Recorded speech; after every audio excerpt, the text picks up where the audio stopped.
Hi friends, ನಿಮ್ಮ Gmail ಅಕೌಂಟಿಗೆ ಹಳೆ ಪಾಸ್ವರ್ಡ್ ಇಲ್ಲದೆ ಹೊಸ ಪಾಸ್ವರ್ಡನ್ನು ಹೇಗೆ ಚೇಂಜ್ ಮಾಡೋದಂತ ನಾನು ಈ ವಿಡಿಯೋದಲ್ಲಿ ತೋರಿಸ್ಕೊಡ್ತೀನಿ ಬನ್ನಿ ಫ್ರೆಂಡ್ಸ್.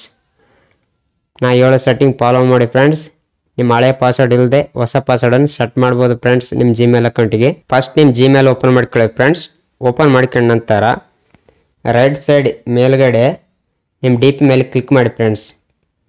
ಕ್ಲಿಕ್ ಮಾಡಿದ ನಂತರ ಗೂಗಲ್ ಅಕೌಂಟ್ ಅಂತಿದೆಯಲ್ಲ ಫ್ರೆಂಡ್ಸ್, ಅದರ ಮೇಲ್ಗಡೆ ಕ್ಲಿಕ್ ಮಾಡಿ. ಇವಾಗ ಲೆಫ್ಟಿಗೆ ಸ್ಕ್ರೋಲ್ ಮಾಡಿ ಫ್ರೆಂಡ್ಸ್. ಮೆಲ್ಲಕ್ಕೆ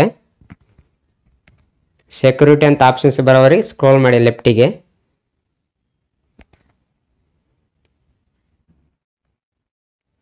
ಸೆಕ್ಯೂರಿಟಿ ಅಂತ ಬಂತಲ್ಲ ಫ್ರೆಂಡ್ಸ್, ಇಲ್ಲ ಅಷ್ಟೇ ಇರಲಿ. ಇವಾಗ ಮೇಲ್ಗಡೆ ಸ್ಕ್ರೋಲ್ ಮಾಡಿ ಫ್ರೆಂಡ್ಸ್. ಕೆಳಗಡೆ ಪಾಸ್ವರ್ಡ್ ಅಂತಿದೆಯಲ್ಲ ಫ್ರೆಂಡ್ಸ್, ಅದರ ಮೇಲೆ ಕ್ಲಿಕ್ ಮಾಡಿ.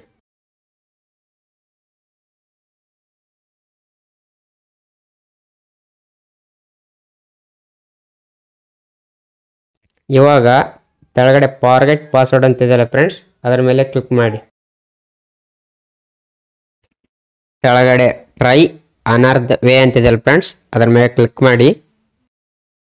ಕ್ಲಿಕ್ ಮಾಡಿದ ನಂತರ ಫ್ರೆಂಡ್ಸ್ ಒಂದೊಂದು ಮೊಬೈಲ್ ಸ್ಕ್ರೀನ್ಗಿಟ್ಟು ಪಾಸ್ವರ್ಡ್ ಕೇಳ್ತೆ ಫ್ರೆಂಡ್ಸ್. ಆ ಪಾಸ್ವರ್ಡನ್ನು ಎಂಟ್ರಿ ಮಾಡಿ.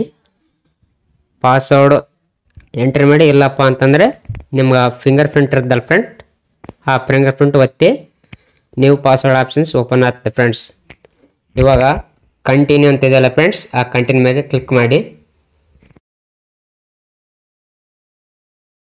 ಇವಾಗ ನ್ಯೂ ಪಾಸ್ವರ್ಡ್ ಸೆಟ್ ಮಾಡಿ ಫ್ರೆಂಡ್ಸ್. ಅಲ್ಲಿ ನ್ಯೂ ಪಾಸ್ವರ್ಡ್ ಇದೆಯಲ್ಲ, ಹೆಸರು ಮತ್ತು ನಂಬರ್ ಎರಡು ಮಿಕ್ಸ್ ಇರೋ ಥರ ಟೈಪ್ ಮಾಡಿ ಫ್ರೆಂಡ್ಸ್. ಮೇಲ್ಗಡೆ ಹೇಗೆ ಎಂಟ್ರಿ ಮಾಡಿರುತ್ತೆ ಅದೇ ಥರ ಕೆಳಗಡೆ ಎಂಟ್ರಿ ಮಾಡಿ ಫ್ರೆಂಡ್ಸ್. ಅಲ್ಲಿ ಉದಾಹರಣೆಗೆ ತೋರಿಸಿ ನೋಡಿ ಫ್ರೆಂಡ್ಸ್, ಅದೇ ಥರ ಇರಬೇಕು. ಇವಾಗ ಚೇಂಜ್ ಪಾಸ್ವರ್ಡ್ ಮೇಲೆ ಕ್ಲಿಕ್ ಮಾಡಿ ಫ್ರೆಂಡ್ಸ್. ಚೇಂಜ್ ಪಾಸ್ವರ್ಡ್ ಅಂತಿದೆಯಲ್ಲ, ಅಲ್ಲಿ ಕ್ಲಿಕ್ ಮಾಡಿ. ಪಾಸ್ವರ್ಡ್ ಚೇಂಜ್ ಆಗ್ತದೆ ಫ್ರೆಂಡ್ಸ್. ಇವಾಗ ಪಾಸ್ವರ್ಡ್ ಚೇಂಜ್ ಆಯ್ತು ಫ್ರೆಂಡ್ಸ್. ಇದೇ ಥರ ಫ್ರೆಂಡ್ಸ್ ಪಾಸ್ವರ್ಡ್ ಚೇಂಜ್ ಮಾಡೋದು. ಈ ವಿಡಿಯೋ ಸ್ವಲ್ಪ ಯೂಸ್ಫುಲ್ ಆದರೆ ಒಂದು ಲೈಕ್ ಮಾಡಿ ಫ್ರೆಂಡ್ಸ್.